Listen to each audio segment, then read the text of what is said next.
بسم اللہ الرحمن الرحیم۔ السلام علیکم۔ سنت نبی صلی اللہ علیہ وسلم کے مطابق سونے سے پہلے 3 مرتبہ بستر جھاڑنے، دائیں کروٹ سونے اور سونے سے پہلے وضو کا حکم کیوں دیا گیا ہے؟ سائنسدانوں نے تحقیق کی تو نتائج نے سب کو دنگ کر دیا۔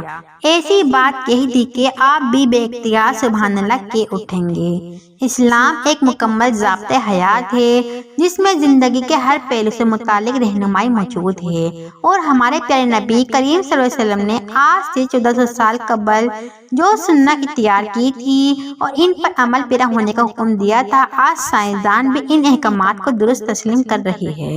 نبی کریم صلی اللہ علیہ وسلم کے احکامات اور سنت یہ ثابت کی ہے کہ سونے سے قبل اپنے بستر کو 3 بار جھاڑ لینا چاہیے۔ بظاہر تو ایسا نظر آتا ہے کہ اس حکم کا مقصد بستر پر کیڑے مکوڑے یا کسی اور نقصان دہ چیز سے صاف کرنا ہے، لیکن سائنسی تحقیق میں ایسا ہوشربا انکشاف ہوا ہے کہ آپ بھی دنگ رہ جائیں گے اور بے اختیار سبحان اللہ کیے اٹھیں گے کہ کس طرح نبی پاک صلی اللہ علیہ وسلم نے 1400 سال پہلے اپنی امت کو بچاؤ کی تدابیر بتا دی۔ سائنس کے مطابق انسانی جسم میں میٹابولزم عمل 24 گھنٹے جاری رہتا ہے، جس کے باعث ہر پل سینکڑوں نئے سیل بنتے ہیں اور پرانے ٹوٹتے ہیں۔ حیران کن بات یہ ہے کہ سونے کے دوران جسم میں ٹوٹنے والے سیل بستر پر گر جاتے ہیں، جو انتہائی چھوٹے ہونے کے سبب نظر نہیں آتے۔ اگر بستر کو بغیر جھاڑے ان پر سونے کے لیے لیٹ جائیں گے تو یہ مردہ سیل جسم میں داخل ہو کر کئی مہلک بیماری کا سبب بنتے ہیں، اور سائنس نے یہ بھی ثابت کیا ہے کہ ان مردہ سیلوں کو صاف کرنے کے لیے بستر کو کم از کم 3 بار جھاڑنا لازمی ہوتا ہے، اور ایسا کرنے سے خطرہ ٹل جاتا ہے۔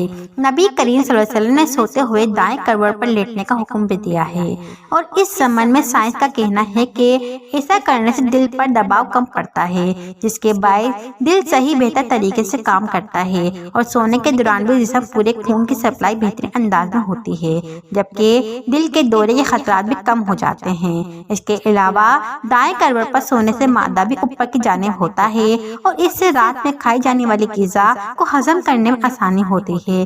رات سونے کے دوران معدے میں جو غذا اچھی طرح ہضم ہوتی ہے، جس کے باعث انسان بیدار ہونے پر خود کو تر و تازہ محسوس کرتا ہے اور تیزابیت بھی نہیں ہوتی۔